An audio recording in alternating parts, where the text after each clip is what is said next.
This is Thor Lancaster, and today I am going to show you how my self-oscillating Class D amplifier works. To start with, you have the input stage.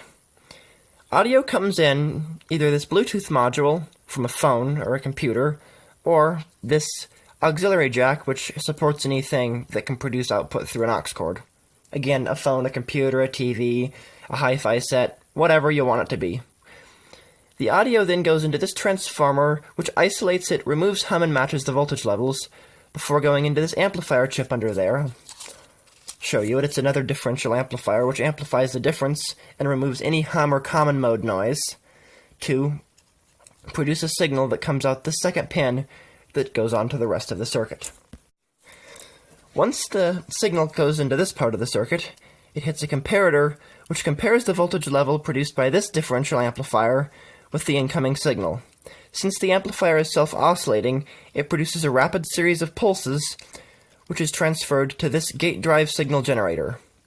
These two chips generate two gate drive signals 180 degrees out of phase, with the required dead time to avoid overheating or destroying the MOSFETs. The actual work of driving the MOSFETs is done by these two chips, which is then sent into these networks of resistors and capacitors to prevent ringing and keep the gate drive and the rest of the circuit safe if the MOSFETs were to blow up, which they don't because they're high-quality international rectifier FETs. And then these MOSFETs produce a lot of high-frequency energy, which is filtered out by this inductor and some capacitors on the other side of the board. Speaker output comes out of these two wires, which is hooked to the speaker, subwoofer, woofer, tweeter, whatever you want to call it, and this is a differential amplifier, which takes the same signal that this is getting and feeds it back into the comparator, completing the self-oscillating feedback loop. Normally, if you just had an inductor and a capacitor, I know some of you are thinking, that can't be right. You'd form a resonant circuit and it'd blow up. You're correct. Except, there is this part called a snubber, which consists of a resistor which is embedded inside the heatsink, and a capacitor, which decreases the phase shift of the filter at high frequencies. This amplifier has about 80 to 90 degrees of phase margin and is thus sufficiently stable and responds quickly to transients. Now, time for a demo. Here's the demo of the amplifier and speakers, and I will be playing Gold Dust Flux Pavilion Remix, bass boosted.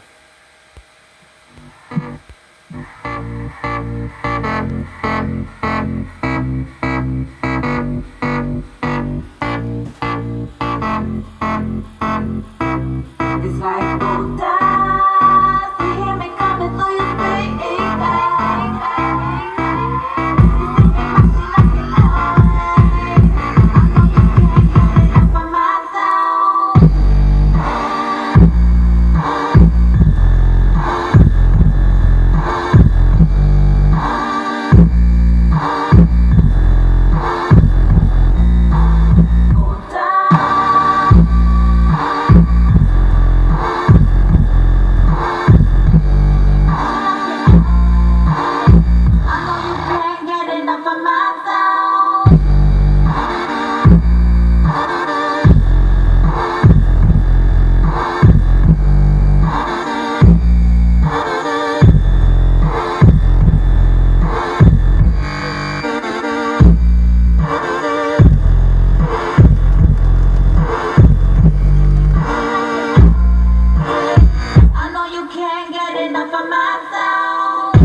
Now that it's done, let's see how hot everything is.